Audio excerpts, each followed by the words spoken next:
Hello everyone. Geeks for Geeks problem of the day की इस series में आज जो हम प्रॉब्लम देखने जा रहे हैं उसका नाम है पेयर्स विद सर्टेन डिफरेंस। ये एक इजी लेवल का प्रॉब्लम है। चलिए देखते हैं प्रॉब्लम कहता क्या है।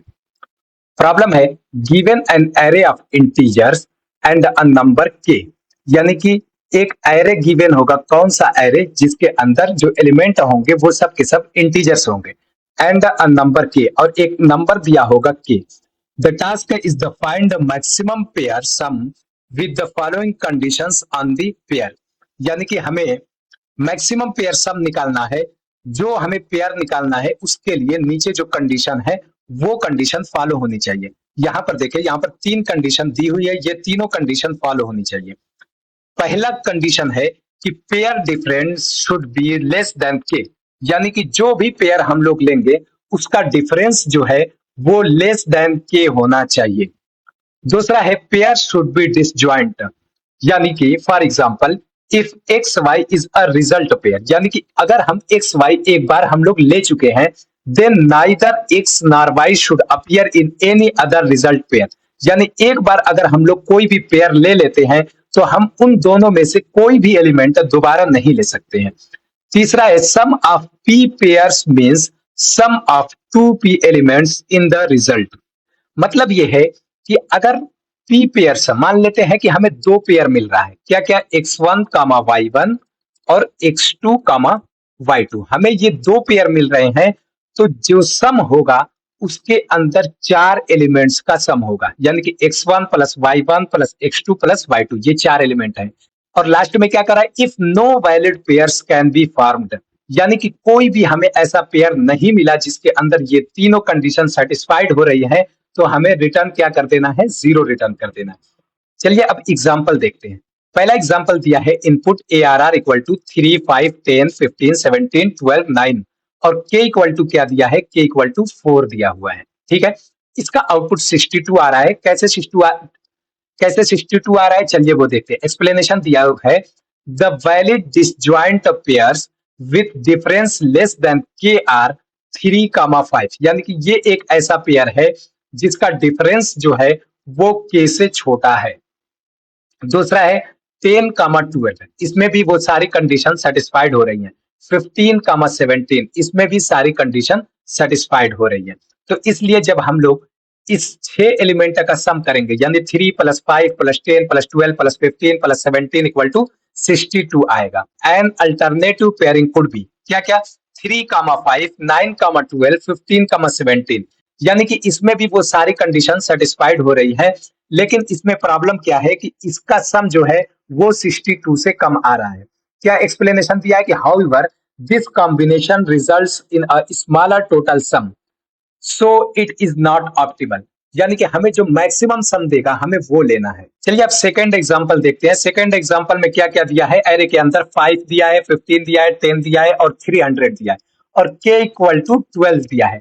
इसका आउटपुट कितना आ रहा है, 25। The valid disjoint pairs with difference less than के आर, यानी कि 5, 10 एक ऐसा पेयर मिल रहा है जिसका डिफरेंस जो है वो लेस देन के है। तो इसका सम कितना आ रहा है, 15 आ रहा है। दूसरा एक और पेयर हमें मिल रहा है 10, 15, इसका सम अगर हम देखें तो 25 आ रहा है। तो हम लोग ये चेक करेंगे इन दोनों में मैक्सिमम कौन है, तो इन दोनों में मैक्सिमम कौन सा है, 25 है, इसलिए इसका आंसर क्या हो जाएगा, 25 हो जाएगा। अब यहाँ पर देखें, जो एरे का साइज होगा वो 1 से लेकर के 10 टू द पावर 5 तक होगा, और जो के की वैल्यू होगी वो 0 से लेकर के 10 टू द पावर 5 तक होगी, और जो एरे के अंदर एलिमेंट होगा वो 1 से लेकर के 10 टू द पावर 4 तक होगा। चलिए टाइम कॉम्प्लेक्सिटी और स्पेस कॉम्प्लेक्सिटी देखते हैं। Time complexity order of n log n ही होना चाहिए, यानी कि इससे ज्यादा नहीं होना चाहिए, इससे कम चलेगा। ऑक्सिलरी स्पेस यानी कि स्पेस कॉम्प्लेक्सिटी कितनी है, ऑर्डर ऑफ n ही होनी चाहिए, इससे ज्यादा नहीं होनी चाहिए। चलिए देखते हैं इसको सॉल्व कैसे करेंगे। अगर हम इस वाले पहले एग्जाम्पल को लें और हम पहला एलिमेंट उठा लेते हैं यहाँ पर, यानी कि हमने 3 ले लिया है। अब इसके साथ इसके बाद वाले एलिमेंट उठा लेते हैं, यानी कि 5 ले लेते हैं, और हम लोग कंडीशन चेक करें कि इनका डिफरेंस जो है वो के से लेस देन है या नहीं। तो ऑब्वियस बात है कि इसका डिफरेंस जो है वो के से लेस देन है, इसलिए हम लोग ये पेयर ले लेंगे। ठीक है, फिर इसके अगला एलिमेंट उठाएंगे, यानी कि 10 को उठा लेंगे। देन क्या करेंगे, उसके बाद वाले एलिमेंटों को उठाएंगे, यानी कि 15 को उठाएंगे। अब क्या करेंगे कि चेक करेंगे कि क्या इसका डिफरेंस जो है वो के से लेस देन है या नहीं। तो इसका डिफरेंस जो है वो के लेस देन नहीं है। तो हम लोग यहाँ पर क्या कर सकते हैं, यहाँ पर हम लोग 15 को हटा देंगे, यानी कि इसके बाद वाला एलिमेंट उठाएंगे। इसके बाद वाला एलिमेंट क्या है, 17 है, तो हम लोग यहाँ पर 17 ले लेंगे। जब 17 हम लोग लेंगे तो फिर अगेन चेक करेंगे कि क्या इसका डिफरेंस जो है वो के से लेस देन है या नहीं। तो अभी भी इसका डिफरेंस जो है वो के से लेस देन नहीं है। तो 17 को यहाँ से हटा देंगे। देन अगला एलिमेंट उठाएंगे, अगला एलिमेंट क्या है, वो है 12। तो अब हम लोग अगेन चेक करेंगे कि क्या इसका डिफरेंस जो है वो के से लेस देन है या नहीं। जैसे इसका डिफरेंस जो है वो के से लेस देन है, तो अब क्या करेंगे, 10 से आगे बढ़ जाएंगे, यानी कि 10 से आगे बढ़ करके अब यहाँ पर 15 ले लेंगे। ठीक है, 15 के बाद हम लोग 17 उठाएंगे। ठीक है, इसको चेक करेंगे कि क्या इसका डिफरेंस जो है वो के से लेस देन है या नहीं। जैसे इसका डिफरेंस अभी के से लेस देन है, तो इसको भी ले लेंगे। अब यहाँ पर देखिए तो सिर्फ एक एलिमेंट लास्ट में बचता है 9, तो इसके साथ कोई पेयर नहीं है, तो इसको नहीं लेंगे। ठीक है, तो इसका सम हमें 62 मिल रहा है। लेकिन जब हम इस तरीके से सॉल्व किए हैं तो हमें कहीं ना कहीं कुछ प्रॉब्लम आएगी। जैसे कि हम लोग 3 तो ले लिए और 5 ले लिए, ये एक पेयर ले लिए। हमने 10 के साथ 12 को लिया है। ठीक है, अगर हम चाहें तो 9 के साथ भी तो 12 को ले सकते थे, लेकिन अब कोई कहेगा कि 10 के साथ जब 12 लिए हैं तो बड़ी वैल्यू हमें मिली। तो ये हमें कैसे पता चलेगा कि किसके साथ हमें बड़ी वैल्यू मिलेगी। तो इसलिए हम इसको आसान करने के लिए हम लोग क्या करेंगे, सीधा सीधा एरे को शॉर्ट कर देंगे। यानी कि पहला स्टेप क्या करेंगे, फर्स्ट स्टेप जो होगा वो हम क्या करेंगे, एरे को शॉर्ट करेंगे। ठीक है, सेकंड हमें क्या करना है, अगर हम यहाँ पे क्वेश्चन को पढ़ें दोबारा से, मैक्सिमम पेयर सम निकालना है, यानी कि हमें मैक्सिमम निकालना है। तो इसके लिए हम लोग क्या कर सकते हैं कि हम लोग शॉर्ट करने के बाद लास्ट से एलिमेंट को उठाना शुरू करेंगे। यानी कि सेकंड स्टेप क्या हो जाएगा, सेकंड स्टेप होगा स्टार्ट फ्रॉम एंड, यानी कि हम लोग एंड से स्टार्ट करेंगे। क्यों एंड से स्टार्ट करेंगे कि हम लोग हमेशा बड़ी बड़ी वैल्यू को लेना स्टार्ट कर देंगे तुरंत। देन थर्ड स्टेप हम लोग क्या करेंगे कि अगर कंडीशंस जो दी हुई है वो सेटिस्फाइड अगर कर रही है, यानी कि if conditions are satisfied, then हम लोग क्या करेंगे, उसको ऐड कर लेंगे, यानी कि सम के अंदर स्टोर कर लेंगे, यानी कि स्टोर इन सम। ठीक है, ये 3 स्टेप हम लोग करेंगे और यही हमारा आंसर हो जाएगा। और लास्ट में हम लोग यानी कि फोर्थ स्टेप भी लिख लेते हैं, फोर्थ स्टेप रिटर्न सम। जब हम लोग ये चीज करेंगे तो इसमें क्या होगा, हमारा एरे शॉर्ट करने के लिए जो टाइम कॉम्प्लेक्सिटी होगी वो n log n होगी। ठीक है, और स्टार्ट फ्रॉम एंड, एंड से लेकर के स्टार्ट तक आएंगे तो ये क्या होगा, ऑर्डर ऑफ n टाइम्स हो जाएगा।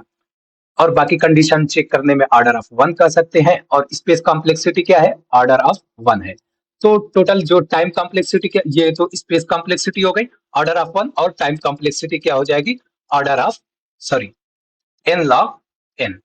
ठीक है, जबकि हमें दिया क्या है कि टाइम कॉम्प्लेक्सिटी क्या होनी चाहिए, n log n ही होनी चाहिए, जो कि सही है, और space complexity order of n दिया है तो हम ऑर्डर ऑफ 1 ही यूज कर रहे हैं। ठीक है, तो चलिए देखते हैं इसको कैसे करेंगे। ये हमने पहला एग्जांपल ले लिया है। पहले एग्जांपल में क्या क्या एलिमेंट्स दिए हुए हैं, 3, 5, 10, 15, 17, 12 और 9।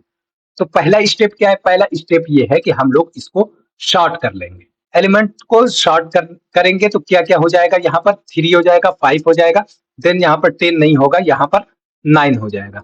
9 के बाद क्या हो जाएगा, यहाँ पर देन 10 हो जाएगा, देन 12 हो जाएगा, देन 15 हो जाएगा, देन 17 हो जाएगा। यानी कि ये एरे शॉर्ट हो चुका है। अब सेकेंड हम लोग क्या करेंगे, हम लोग इस एरे को ट्रेवर्स करेंगे, कहां से, लास्ट से हम लोग इसको ट्रेवर्स करेंगे। तो सबसे पहले एक वेरिएबल आई डिफाइन करेंगे, कहां पर, ये पॉइंट आउट करेगा लास्ट एलिमेंट को। ठीक है, देन हम लोग क्या करेंगे, लास्ट एलिमेंट और उसके पहले वाले एलिमेंट को हम लोग लेंगे और चेक करेंगे कि क्या उन दोनों का डिफरेंस के से लेस देन है या नहीं। यहां पर के इक्वल टू कितना दिया है, 4 है, तो क्या होगा 17 माइनस 15 लेस देन 4, तो ये क्या आ जाएगा, ये ट्रू हो जाएगा। तो हमें एक पेयर मिल गया, क्या क्या मिल गया, 17 और 15, हमें ये एक पेयर मिल गया। ठीक है, तो आई की वैल्यू को क्या करेंगे, फिर हम लोग यहां से उठा करके क्योंकि ये दोनों एलिमेंट हम लोग ले चुके हैं तो अब हम लोग आई को यहाँ पर इंडिकेट कर देंगे। देन हम लोग 12 को लेंगे और उससे एक पहले वाली एलिमेंट को लेंगे, यानी कि 12 और 10 को, 12 माइनस 10 लेस देन 4, यस ये भी ट्रू हो जाएगा। अगर ये ट्रू होता है तो ये दोनों पेयर हम ले लेंगे। तो एक क्या था 17 और 15 आ गया, दूसरा पेयर हमें मिल गया 12, 10। ठीक है, देन आई को अगेन कहां तक, ये दोनों एलिमेंट हम लोग ले चुके हैं, क्योंकि हमें कोई भी एलिमेंट रिपीट नहीं करना है, इसलिए हम लोग इसको 9 पे पॉइंट आउट कर देंगे। जब हम 9 पे पॉइंट आउट करेंगे देन हम अगेन 9 को लेंगे और उससे एक पहले वाली वैल्यू को लेंगे। तो 9 माइनस 5, क्या ये लेस देन 4 है? तो ये कंडीशन क्या हो जाएगी, फॉल्स हो जाएगी। जब ये कंडीशन फॉल्स होगी तो हम लोग क्या करेंगे, आई को एक और रिड्यूस कर देंगे, यानी कि आई अब यहां नहीं रहेगा, अब आई यहां पर आ जाएगा।